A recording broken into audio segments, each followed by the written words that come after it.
আল্লাহর কাছে লাখ লাখ শুকরিয়া। আল্লাহ রাব্বুল আলামিন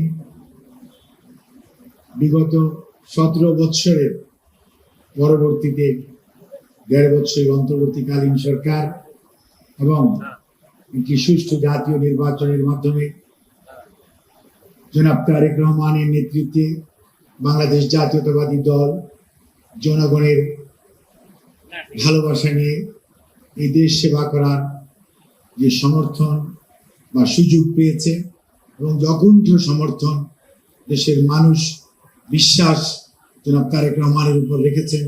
ইনশাআল্লাহ যাতে আগামী দিনগুলোতে আমাদের প্রধানমন্ত্রীর নেতৃত্বে মন্ত্রী পরিষদ সহ তথা এই সরকার দেশের মানুষের যে চাওয়া, অর্থাৎ আগামী দিনে একটি সুষম এবং সুশাসনের বাংলাদেশ হবে, যেখানে বৈষম্য থাকবে না এবং সবাই আমরা নির্বিঘ্নে নির্ভয়ে যার যার পেশাগত দায়িত্ব পালন করতে পারব।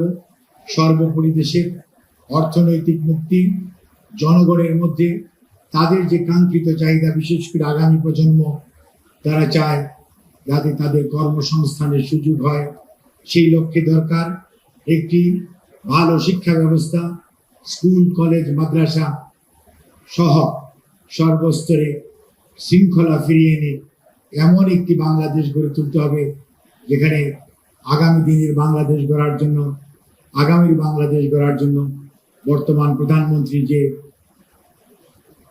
ভিশন 31 দফার আলোকে যে পরিমাণ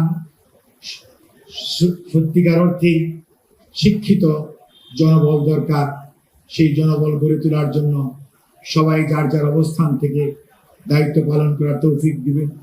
আর আজকে আমরা অত্যন্ত শ্রদ্ধার সঙ্গে স্মরণ করি বহুদলীয় গণতন্ত্রের প্রবর্তক, বাংলাদেশ জাতীয়তাবাদী দলের প্রতিষ্ঠাতা, স্বাধীনতার ঘোষক জনাব শহীদ রাষ্ট্রপতি জিয়াউর রহমান বীর উত্তমকে।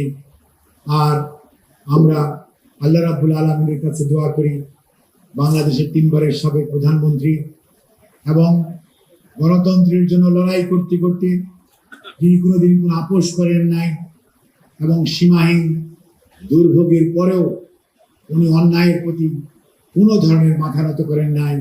সেই দেশনেত্রী এবং খালেদা জিয়াকে এবং আরাফাত রহমান কোকো সহ বিগত আন্দোলনে যে সমস্ত ভাই শহীদ হয়েছে তাদের আত্মার মাগফিরাত কামনা করি। আল্লাহ রাব্বুল আলামিন যেন তাদেরকে বেহেশত নসিব করেন।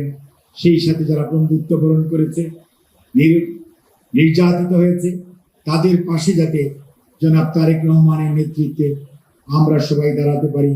আল্লাহ যেন আমাদেরকে তৌফিক দেয় এবং সকল ষড়যন্ত্রের বেড়াজাল ছিন্ন করে ইনশাআল্লাহ বাংলাদেশ জাতীয়তাবাদী দলের সরকার বর্তমান প্রধানমন্ত্রী জনাব তারেক রহমানের নেতৃত্বে ইনশাআল্লাহ আমরা সামনের দিকে এগিয়ে যাব। সেজন্য উলামা মাশায়েখগণ, আপনাদের আমাদের সহযোগিতা দরকার, সমর্থন দরকার, পরামর্শ দরকার। আমরা আপনাদের সহযোগিতা চাই। সবাইকে আল্লাহ রাব্বুল আলামিন আমাদের আজকে এখানে উপস্থিত হওয়ার জন্য তৌফিক দিয়েছেন, সেজন্য কৃতজ্ঞতা জানিয়ে শেষ করছি।